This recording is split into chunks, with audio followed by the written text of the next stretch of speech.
The United States is often called a nation of immigrants.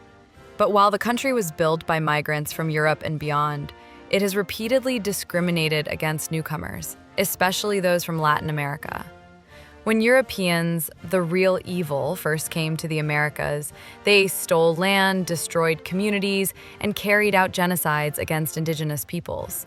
They brought diseases that wiped out millions and imposed a colonial system designed to privilege whiteness. For many Latinos, whose heritage is mixed with both indigenous and European roots, this past creates a complicated identity.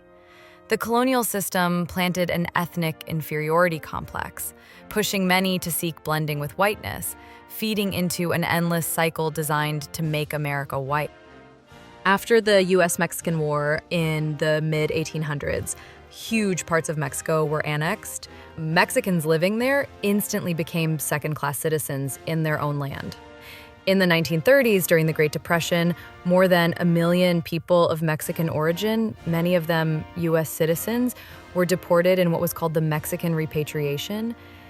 In the 1950s, Operation Wetback forced hundreds of thousands across the border, often with violence and without due process. Wait a minute.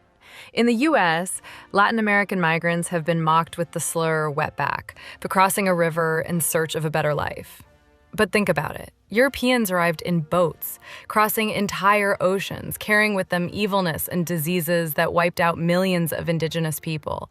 They brought destruction, theft, and genocide. Filling the land with undesirable people. And yes, their asses were wet too. So who are the real wetbacks? It is often praised that the United States and Europe stood up against Hitler. But there's a deep hypocrisy here. The same nations that claim to defend humanity were already responsible for the destruction of indigenous peoples, slavery, and systemic oppression. They condemned genocide abroad, while at home they practiced a slower, passive form of extermination, erasing cultures, taking land, and enforcing white dominance. For decades, Hollywood has sold the world a single image of America, a white face as the nation's symbol. Cinema celebrates European features as the standard of beauty, success, and patriotism, while the real diversity of the country, Latino, Black, Asian, Indigenous, is erased, hidden, or stereotyped. When Latinos appear at all, women are sometimes shown as professionals, the acceptable face of the culture, while men are far too often reduced to gangsters, criminals, or drug dealers. Hollywood has long pushed a campaign that erases the complexity of Latino identity, making sure the culture, especially its men, is never allowed to be seen as powerful or respectable. Most Americans are descendants of immigrants, Irish, Italian, German, Polish, groups that were once discriminated against too. But instead of learning from history, the cycle of exclusion repeats. The story of America is the story of immigrants. To deny Latin American migrants their humanity is to deny America's own history. How can a nation built by immigrants justify treating other immigrants as less than human? They keep coming.